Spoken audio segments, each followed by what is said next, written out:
Hey everybody, Matt here today, and what I'm going to be talking to you about is fishing kits. Bam! This is one I usually use for just about anything, but this is not my minimalist kit. If I just want to go out for a little bit and just do some leisurely fishing with maybe one of my cane poles, I'm not bringing this. This is more my saltwater kit. I mean, which here in sunny South Florida, that's kind of what we do is we go saltwater fishing. So I got, all kinds of I got a bunch of hooks, and I got weights, and I got rigs and all that fun stuff for, man, I don't know too much about freshwater fishing, I'll be honest. I don't know too much about it because I don't really do too much of it. But I decided that I have a couple of cane poles. I really do like to use them every now and then, going after like some brim or some bluegill or whatever. So I made this for that purpose. This is my little freshwater slash cane pole slash, in a pinch fishing kit. So since I do have a cane pole, I don't need all that much line. I wrap some extra line around this lighter. I just have it secured with a rubber band. And then I figured, why not have a lighter in there? So I put the lighter in there and wrapped the line around that just so I had something to wrap the line around. But a lighter is good too. Just never know what you need a lighter for. I mean, I don't smoke, but never know.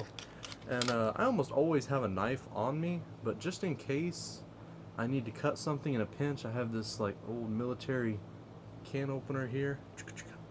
I think it's called a. I know I used to know what it was called.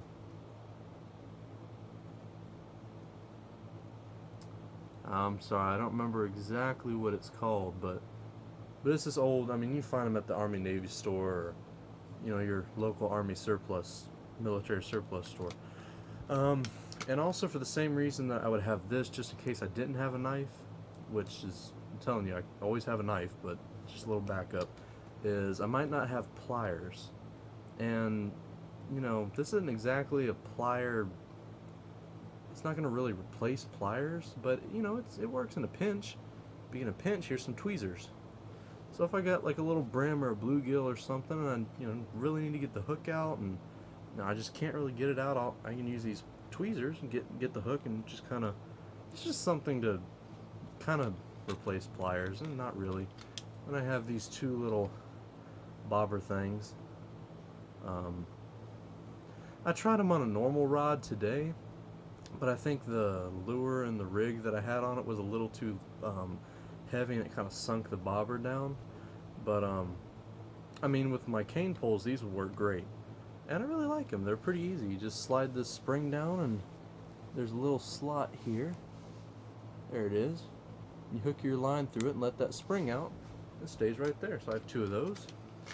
Local hardware store, I picked up a couple of fuses, and they came in this little tin, and there was like, I bought two of them or so, and there was only two left, so he just gave me this little box.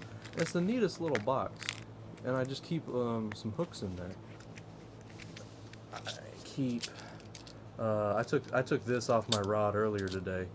I think it's a small circle hook, but mainly what I got is like these little hooks like this. I had a lot of those. I mean, I had a lot of them, probably like 15 of them. Oh, more like maybe 10. About 10 of them, so I figured this was a good place to put them. And I have some of these that are a little bit bigger, a little bit bigger, just if I'm going for something a little larger. Then I have a really itty bitty hook. But, if you're using a cane pole, you're not going for something too big. I mean, so you should, I think I have a good selection of hooks for what I'm going for. Just some leisurely fishing. And last thing is this. I have some lures in here. I have this one here, and I'm not that good of a fisherman, so I don't know what really names of them are. But I got this one here. I was fishing with it today. Didn't really have any luck, but it was low tide in a small canal, so and there's this little guy here, And this one's pretty cool. It's one I made out of paracord fishing lure. Um, there's some cool videos of those on YouTube, but I make them. There's another. I have about 3 of these in my kit. The blue one, and I got a purple one here. And I got another of these little squid looking things. I just keep all those in a plastic bag, like so. I'm gonna pack this whole kit up for you and show you how it all fits in here. So first I put the lures. I take my little box of hooks and just stick it there. Bobbers. I'm a little bit OCD, not really. I mean, you probably see my room's not all that incredible, so I'm a little OCD when it comes to stuff like this. You know, I like this kind of stuff to be organized. I take my little blade here off to the side, lighter sort of in the middle, and then my little tweezers. It all fits nice and together just like that. All in an Altoids tin. So, if you are going out looking for a little, you don't want to lug around a big old tackle box, you know, this is a little pocket fishing kit like this. Work good with cane poles and even small spinner reels. So, just something to have with you. Maybe you're out camping, you don't want to lug them, you know, like I said, lug along the tackle box. Just bring it. It literally fits in your pocket. It's just an Altoids tin. So, you know, you get some nice mints, and then when the mints are gone, turn it into a fishing kit. Alright, so I hope this video was helpful, and I hope you have fun catching fish with your little pocket fishing kit. If you think there's anything I should add to it, or something you think isn't really necessary, leave me a comment. If you make one yourself, leave me a comment. Tell me what you put in it. So, have fun out on the trail and out on the water especially. Hope you catch the big one. Have fun. You know, that's the main thing. Catching a fish, you know, if you don't have fun with it, it's caught a fish. Woohoo. But, alright. Have a great rest of your day. God bless. I'll see you next time on the next Sawgrass Brothers videos.